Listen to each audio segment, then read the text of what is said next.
Okay.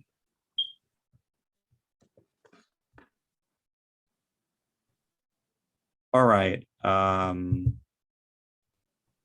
believe it should be recording now. All right. Hello, everyone. How are you? This is Enrique of Spanish United, founder and director. Okay, now it's working now. Hi, my name is Enrique Sanchez. I am the founder and director of Spanish United. We are a civil rights organization for Hispanic people. And today we have this very special guest. Would you be kind enough to introduce yourself to the audience, please? Yes, well, hello and good evening. My name is Henry Lowe, and I am currently the mayor for the city of Monterey Park. Thank you. Welcome for coming on the show, Henry. No, my pleasure to be here, and I'm glad we were able to connect, even though we had some connection issues earlier.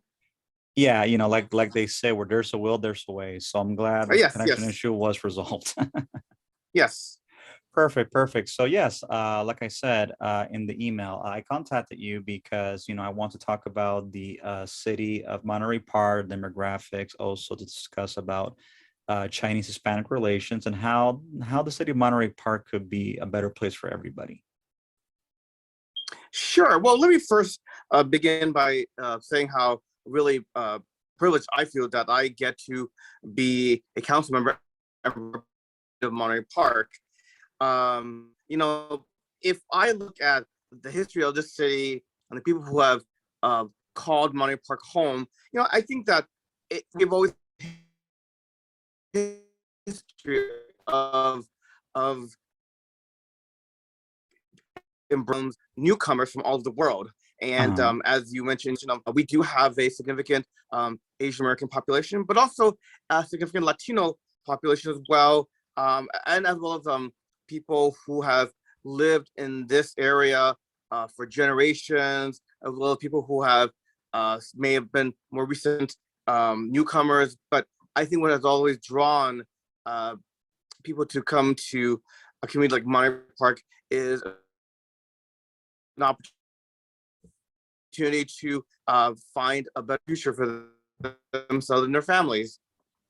Yeah, that's one thing that I read about Monterey Park is that it is the third safest city in the state of California. It's also like the second to do business. So that's a very remarkable step that the city of Monterey Park is doing. And also that every time I go there, I like the fact that it's so clean and nice and well kept. And it's just like a very quiet town in the San Gabriel area. So that's something that I do admire. And I think the Chinese community in Monterey Park has done wonders. And that is something I would like to see emulated, like, for example, in East LA, which borders Monterey Park, because, when I go to both places, I see like a sharp contrast between the two. So, yeah, I wanted to ask you from your experience, in Monterey Park, how is the Hispanic community in terms of Chinese Hispanic relations? Well, I think that you'll find if you ever go for a walk around the communities that you'll see people of various ethnic backgrounds, with cultural heritage. They might be neighbors. They might have children who attend the same school. And so this is, as you mentioned, a very close-knit community in which many people share a lot of common interests. Yes, there might be some occasionally, language issues, but I think that overall, people who live here, they want to be part of the community. And I think as a city and as a city representative, part of my job is to be able to represent everyone that is a constituent in not just my district, but citywide. And, how do we create, number one, opportunities where residents feel that they're able to engage with their elected representatives? How are we also creating services, social programming that brings people together? And I'll give you an example. Just a few weeks ago, the city of Monterey Park celebrated its anniversary. And every year, the city of Monterey Park holds an event which is called Play Days. And Play Days is a celebration of the city's founding and also celebration of community. And this year in particular, we had a very strong turnout of residents, not just because it was the city's anniversary. City of Monterey Park was founded in 1916, so it's over a years old, over a century old. But also, because I think during the pandemic, people had to be isolated because of the concern about COVID. And although we're not out of the woods yet, but nonetheless, there's a yearning for community again. And so if you were at our play day turnout and you saw that diversity that I mentioned of people that look like you, look like me, look like our parents, who were out to, well, have a good time with their families, maybe see friends and neighbors in person they haven't seen in a while. And I was really pleased that as a city, we were able to create an event like this in which people can come together. And I think that that's where it's our responsibility as city leaders to listen to our constituents and also to create opportunities for community to gather. And I hope that, hopefully, with the pandemic, with this trend, that we'll continue to be able to provide that programming and allow people in the community to again gather again. Yeah, I think it's very important because I think, especially with the pandemic, there's been a lot of anti-Asian hatred, and I feel that by bringing everyone together, especially with the Hispanic community, because as you know, in California, Hispanics and Asians are the two largest minorities here. I Right. think if both groups they get to interact with each other more, talk with each other, and get to understand each other, I feel that any type of animosity or any type of misunderstandings can be kept to a minimum. And And, also, and, yeah, and I agree. yeah, go I ahead, I'm agree sorry.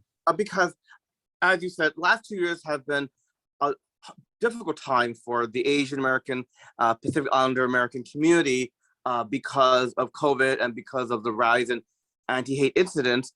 And I would say the acts of violence really reached a boiling point in the shootings of Asian women at the spa in Atlanta.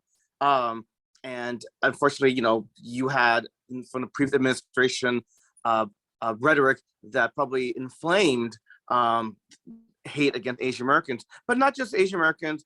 And again, I'm referring to the previous administration, Right. the Trump administration. But again, I mean, as a candidate, Mr. Trump, used very inflammatory language about the southern border, about the type of people who were coming over from Mexico, and again, inflaming xenophobia.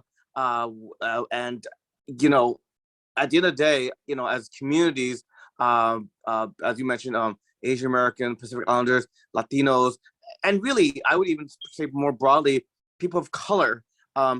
We need to have dialogue. We need to ask what unites us, and really use that as a starting point.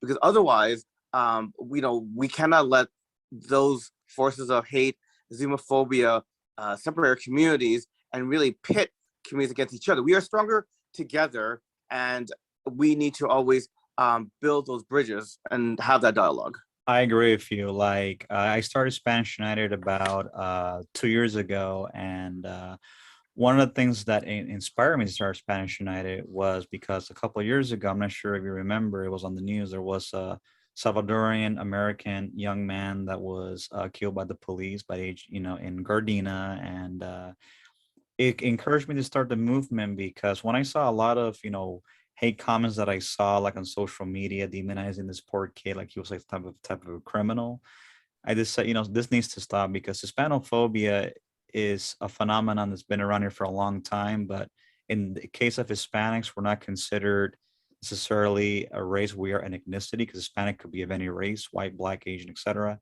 It's like it tends to be underreported. So one of the things that we do in Spanish United is that we we listen to the concerns of the community. Like I myself and my mother and other people of my organization, we go out to the field, we take intakes, we talk to people and try to help people, especially when it comes to their basic needs. Because there are many Hispanics that do work, etc., but many of them are not are don't have access to many things, and in many cases, we're their only hope. So that's what we do. And also, I've also spoken with many of the mayors of San Gabriel Valley, like the mayor of Arcadia, the mayor of Alhambra, the mayor of San Gabriel, because I feel that it's very important that when you have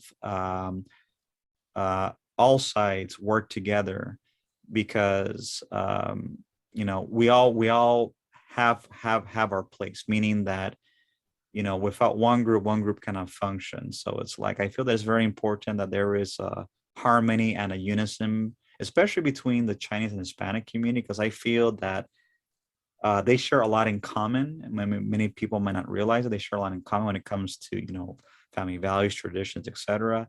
I feel that if they work together as a collective, I think it can do a lot of benefit for both people, especially the manpower of the Hispanic community and the capital of the Asian community. So I feel that it's very important that there's more dialogue, because that's how we can address things and speak about concerns that each groups have in a very respectable manner. Hello. Yeah, Okay. yeah, yes, yes, so yeah, yes, and I agree. And what I would say is, if we've learned anything from the last 2 years of the pandemic, is that COVID, certainly doesn't recognize race or ethnicity, and just like the issues it amplified people's attention, homelessness, uh, economic struggle, racism, xenophobia.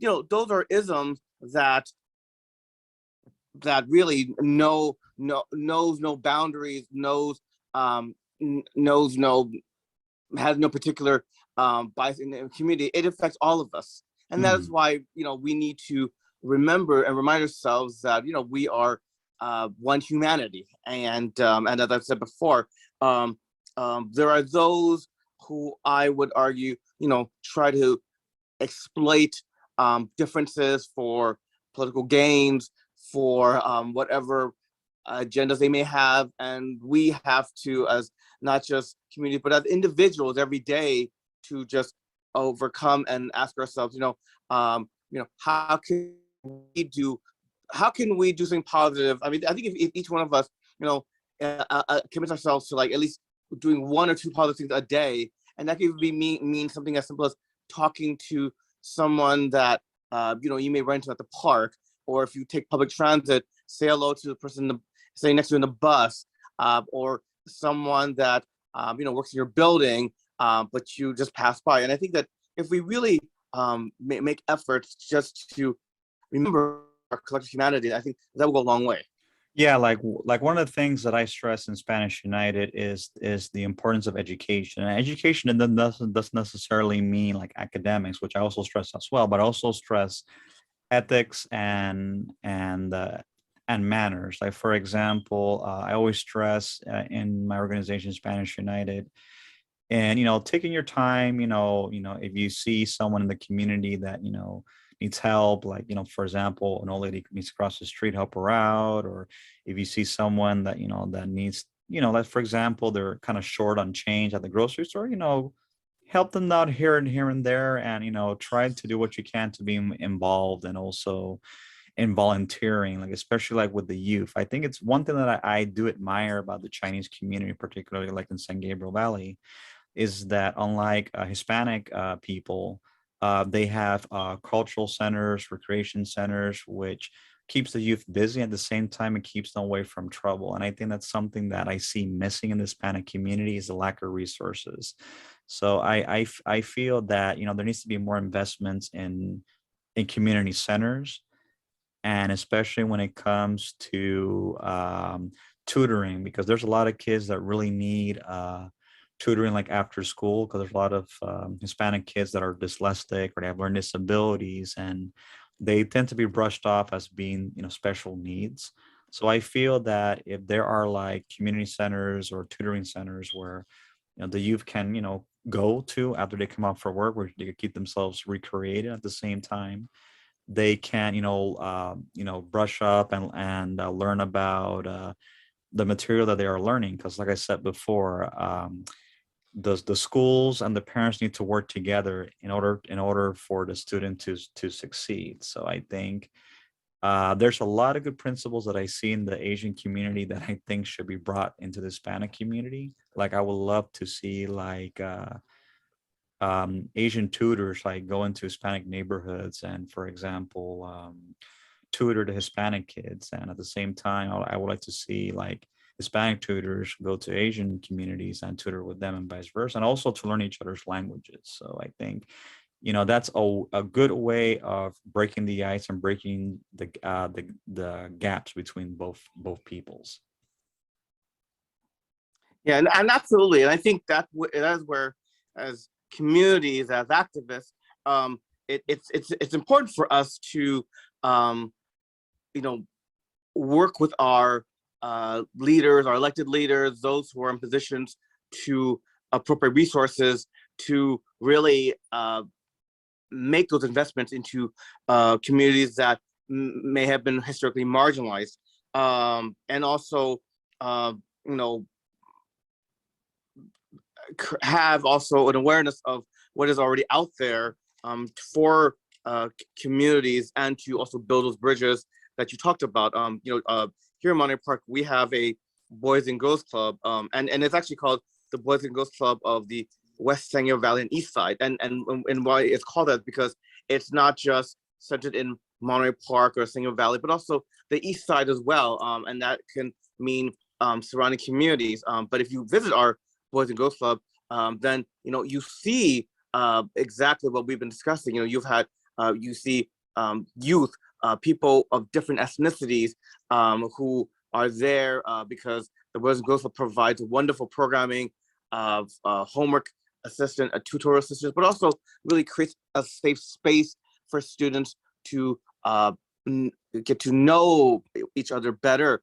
And I would definitely encourage you to visit our Boys and Girls Club and to see the work they're doing. In fact, not too long ago, our Boys and Girls Club was honored at the national conference of the Boys and Girls Club, and was honored at the conference that was held by the National Boys and Girls Club in Chicago. And it's because our Boys and Girls Club, based in Monterey Park, but servicing a large area, people of color, they were one of the few Boys and Girls Clubs that remained open during the pandemic in providing meals, sanitizers, masks. And I really commend the volunteers who work at the Boys and Girls Club. And I had the privilege to actually present the award on behalf of the National Boys and Girls Club to our local chapter of the Boys and Girls Club. But again, they are doing the work exactly that you are advocating for. They're servicing a large, diverse community, not just limited by any specific geography, but by need, and providing that space for minds to grow, to be nurtured, and for communities to get to know each other better. Yeah, because I feel that when people's basic needs are met, it also keeps civil unrest from happening. So yes, I definitely think it's very important that, especially now with the pandemic, I think the pandemic in a way has been a mixed blessing, because it was able to address issues that were neglected for a long time, in the case of homelessness, mental health, people not be able to cover the basic necessities like, food, groceries, rent, etc. So I think this is a lot of good things are going to come from it, but only if people work together. And I think it's something that I would like to do. Like, if there's a way that I could have an audience, like with the council of Monterey Park, and meet these points, and also, like you said, to visit Boys and Girls Club, that would be great, because I think it's very important that the community sees that the civic leaders care about the communities, because a lot of people feel disenfranchised because it's very hard to reach their local leaders, because they kind of feel like a disconnect. That's what a lot of Hispanic people have been telling me, that even though they try to be involved as much as they can, they feel like a disconnect, that they're not able to, reach out to their leaders, like, for example, like you and I are doing right now. So I think it's very important for all political figures and civic leaders to be approachable, especially with their constituents, because they are civil servants. They are the ones that have to represent the people. Sure, and you're absolutely right. And I think that onus, that responsibility does fall on the elected representatives to make themselves accessible. And in fact, I'm glad you brought that up, because again, now that the pandemic is, hopefully, keeping fingers crossed, not as poses a danger to public health as before, I've actually been talking to our city about organizing community walks. And it's a very simple idea, is that, it's myself and hopefully some of my colleagues in city council, we designate a time of the month in which we will meet at a location and hopefully be joined by other members of the community and go for a walk, a simple walk around a designated part of the city, and hopefully be able to talk to residents. And the idea is that, you're bringing City Hall to this neighborhoods directly. And so that is hopefully will reduce some of the barriers that people may perceive when they look at that edifice of City Hall and think that somehow it's difficult to access civic leaders. Right, because like when I have gone onto the field, to do an intake with different people that are homeless, a lot of people have told me that one of the reasons why they feel disappointed or frustrated is because they've been waiting for a long time, and they feel that many services or needs that they need have not been met, and that they just feel that there's like a disconnect. And in many ways, I'm kind of like a mediator between both. And I listen to their stories, and I empathize with them, because many people that have lost everything has to do primarily because of the economy. And unfortunately, because of how people stigmatize people that are unsheltered, it just brings down the morale of many people. So Spanish United, we try to mediate between, for example, like local leaders and the people, to try to bring an awareness of what's going on. So I think it's very important. And yes, and I Yeah, go agree. ahead. And I think, again, as I mentioned, this is why it is a responsibility of those who are in elected office at all levels of government to be responsive, to communicate, to be able to have dialogue, um, to make sure that people feel that their concerns are listened to, and that there's a response. And that's something that I think is very important, and is something that I certainly um, um, value as a probably the number one um, uh, uh, responsibilities as elected. Prior to being a city council member, I was also a school board member, and I served on a local school board here in the West Sangam Valley for 17 years. And when you talk about interactions, especially like parents, those who are involved in the community for local schools, you better believe that having that dialogue being accessible is probably of the utmost importance. And that's something therefore that's something that I understand, and I think that certainly that is what drives my conduct now that I'm on the city council. Okay. I definitely think that's a good drive to have. And another question I was going to ask is, for example, how do you believe Monterey Park can improve for its citizens and in general for the city? Like, what do you think you feel that the city or U.S. mayor can improve for the city of Monterey Park?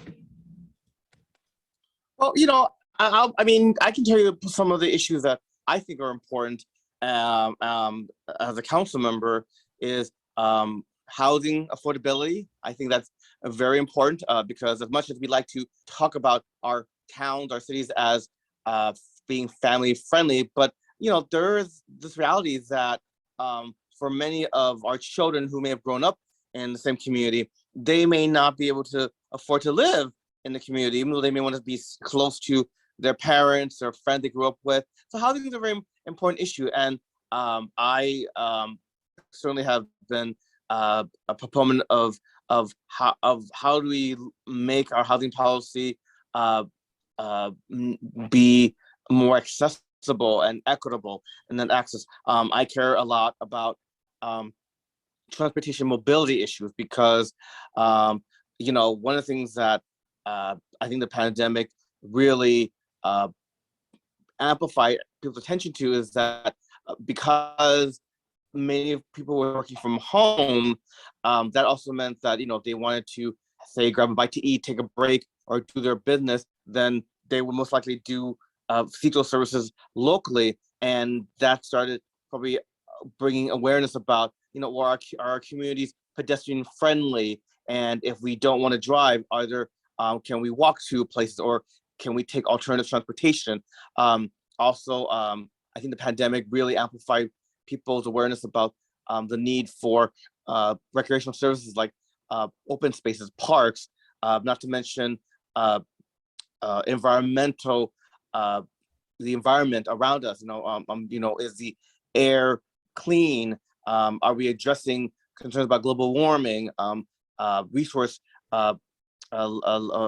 finite resources? And I think that those are a lot of quality of life issues that I think that Monterey Park and, well, frankly, all of cities in California, all cities in the world need to be really addressing, housing, mobility, and the environment, because, what we do today will have consequences for the future. And I think that we really need to look at, how are we addressing these quality of life issues, not just for the present, but for the future as well. I agree, because I feel that any decisions that anyone makes, regardless if they're politicians or just regular people, have long-term consequences. So I think it's very, very important that as elected officials and also as um, civil leaders like myself, that advocates for Hispanic community, that we try to come up with proactive solutions for long-term problems, because people tend to bicker and argue for things and try to try to put like a temporary solution. But as with anything, like a tumor, if the tumor is not treated or removed, it will just spread it around and become a cancer. So it's best to try to remove the problem at its source, and then the problem goes away. So I think it's very important that as civil leaders and civic leaders and elected officials, try to come up with solutions to long-term problems. And again, when it comes to social issues, it's universal. Doesn't matter if one is political, not political, left, right, etc. We are all human. We all have universal needs, and we cannot let people biases and bipartisanship, affect our judgment. So I think it's very important that we have these discussions and try to resolve it, and not just talk about it and then tomorrow we don't do anything about it, but try to come up with solutions and working together and making the planet and the city a better place for everyone. Right, I couldn't agree more. All right, then I wanted to thank you very much, Henry, for your time. You have been most excellent, a very interesting guest. As soon as I'm done, I will send you the link, and you can share it, to your timeline or whoever you want to share it with. Great. Well, thank you for this conversation, and I look forward to having more dialogue. We'll definitely keep in touch. Have yourself a wonderful evening. Yes, you too. Have a good evening. Bye-bye. Bye-bye.